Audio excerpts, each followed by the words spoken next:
Joker is one of the most famous and one of the most iconic super villain of DC universe और Batman जितना ही अगर कोई famous है तो वो है जोकर। और आज हम इस वीडियो में जोकर के 12 ऐसे फैक्ट्स जानने वाले हैं जो कि बहुत ज्यादा इंटरेस्टिंग है और उसकी पर्सनैलिटी को ठीक तरीके से दिखाते हैं। और आज से मैं शुरू करने जा रहा हूँ डीसी यूनिवर्स के सुपर विलन्स की फैक्ट सीरीज। तो मेरी आने वाली कुछ वीडियोस डीसी सुपर विलन्स के फैक्ट्स के ऊपर होगी। तो आप किस डीसी यूनिवर्स के सुपर विलन के फैक्ट जानना चाहते हैं नीचे बताना जरूर कमेंट सेक्शन में, और मैं जल्दी से जल्दी उसके ऊपर वीडियो बनाने की कोशिश करूंगा। So now without wasting any moment let's begin the video.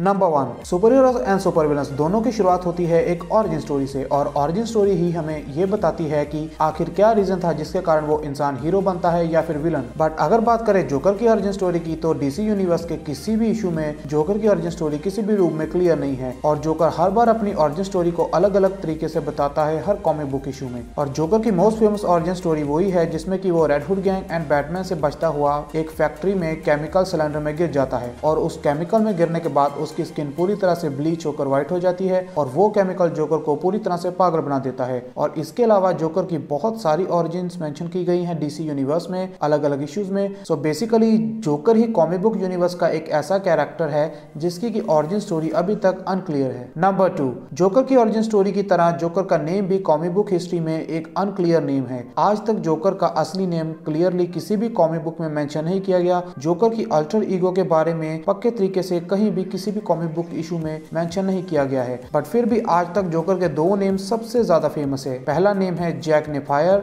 And दूसरा नेम है आर्थर फ्लेक। नंबर 3, जोकर की क्रीपी स्माइल उसकी आइडेंटिटी को और भी आइकॉनिक बनाती है, जो कि जोकर को एक complete scary and psychopath look देती है। और जोकर की ये आइकॉनिक क्रीपी स्माइल इंस्पायर्ड है 1928 की एक silent movie the man who laughs से। नंबर 4, आज जोकर डीसी यूनिवर्स का one of the most famous and most iconic super villains में से एक है, और अभी बैटमैन को जोकर के बिना इमेजिन करना इम्पॉसिबल सा लगता है। बट जब कॉमिक्स में जोकर की फर्स्ट अपीयरेंस हुई थी तो उसमें जोकर को एज ए परमानेंट विलन नहीं लॉन्च किया गया था, बल्कि जोकर को एक साइड विलन लॉन्च किया गया था जो कि अपने पहले ही इशू में मारा गया था। बट अपने फर्स्ट इशू में ही जोकर लोगों का फैन फेवरेट बन गया, और फिर डीसी ने जोकर को दूसरे इशू में वापस लॉन्च किया, ये कहते हुए कि जोकर पहले इशू में मरा नहीं था बल्कि वहां से अपनी जान बचाकर भाग निकला था। नंबर 5, आज जोकर की साइड किक है हार्ले क्विन। बट अगर बात करें जोकर की 1940 की कॉमिक्स की तो उसमें जोकर की साइड किक हार्ले नहीं थी बल्कि एक बोने कद का इंसान गैगी दी क्लाउन था, जिसे गैगवर्थ भी कहा जाता है। और ये गैगी दी क्लाउन जोकर की तरह ही एक क्लाउन था जो कि सर्कस में काम करता था, और जोकर की तरह ही क्रेजी एंड मेंटली सिक था जो कि जोकर के क्राइम्स में उसका साथ देता था। बट आज मॉडर्न कॉमिक्स में गैगी का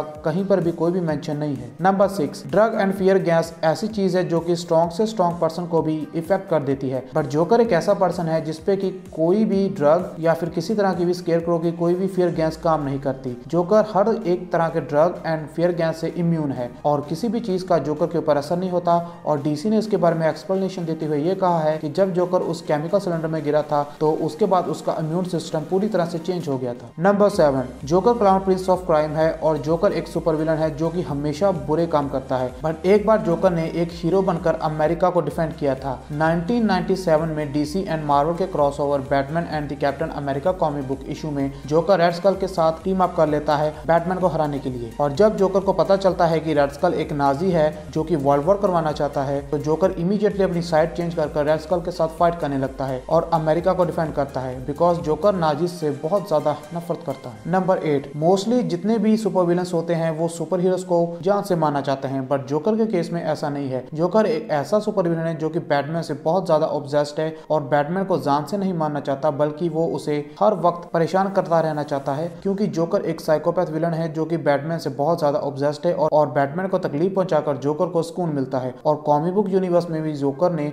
बैटमैन को आज तक जान से मारने की कोशिश नहीं करी, बस उसे बैडली इंजर्ड करता रहा है। नंबर 9, 90s में मार्वल एंड डीसी के बहुत सारे क्रॉसओवर हुए थे, और इन्हीं में से एक क्रॉसओवर था बैटमैन एंड वुल्वरीन का। और इस कॉमिक बुक इशू में बैटमैन एंड वुल्वरीन दोनों फ्यूज होकर एक पर्सनैलिटी बन जाते हैं और कहलाते हैं डार्क क्लॉ। और अब अगर सुपर हीरोज एक हो गए हैं तो सुपर विलन्स को भी एक होना पड़ेगा, और फिर बैटमैन का विलन जोकर एंड वुल्वरीन का विलन साइबर तो दोनों फ्यूज होकर एक पर्सनैलिटी बन जाते हैं और कहलाते हैं hyena. Number 10, the Batman who laughs is one of the most famous Batman series. तो इसमें बैटमैन गुस्से में आकर जोकर की गर्दन तोड़कर जोकर को मार डालता है, बट जोकर ने ये सब भी ऑलरेडी प्लान किया हुआ था। तो जब बैटमैन जोकर को मारता है तो जोकर के हार्ट में एक डिवाइस इमीडिएटली एक जोकर वेनम पॉइजन पिल को रिलीज करता है, जो कि बैटमैन के माइंड को स्लोली इफेक्ट कर बैटमैन को पूरी तरह से पागल एंड वायलेंट बना देती है। और इसके बाद बैटमैन बहुत ज्यादा पागल हो जाता है और अपनी ही बैट फैमिली के साथ फाइट करने लगता है। नंबर 11, जैसे कि मैंने बताया कि जोकर पूरी तरह से बैटमैन से ऑब्सेस्ड है और बैटमैन के अलावा किसी भी सुपर हीरो के साथ जोकर फाइट करना पसंद नहीं करता जब तक कि उसमें बैटमैन इन्वॉल्व ना हो। तो इसी तरह एक कॉमिक बुक इशू में बैटमैन टीन टाइटस के साथ मिलकर एक मिशन कर रहा होता है और वहां पर टीन टाइटस का सामना होता है जोकर के साथ। और फिर टीन टाइटस की एक मेंबर रेवन अपनी पावर्स जोकर के ऊपर यूज कर जोकर को उसका डीपेस्ट फियर दिखाती है, बट जोकर पर रेवन की पावर्स का कोई भी असर नहीं होता क्योंकि जोकर इन सब से भी इम्यून था। और रेवन जो भी जोकर को डराने के लिए दिखाती है, जोकर उसे देखकर डरने की बजाय जोर जोर से हंसने लगता है। नंबर 12, जोकर सबका fan favourite and most famous villain है, बट डीसी यूनिवर्स में सिर्फ एक नहीं बल्कि तीन जोकर एग्जिस्ट करते हैं, यानी कि 3 अलग अलग पर्सन ने जोकर के मेंटल को कैरी किया हुआ है। और इसी कारण आज तक ना तो जोकर की ओरिजिन क्लियर है और ना ही जोकर की अल्टर ईगो। और बैटमैन को भी ये 3 जोकर वाली बात तब पता चली थी जब वो मॉर्बियस चेयर के ऊपर बैठा था। तो ये थे top 12 facts about Joker. I hope you like the video और इसी तरह से और मार्वल एंड डीसी की वीडियोस देखने के लिए please subscribe to my channel and share this video with your friends. And now I will see you in my next video. Till then, bye bye.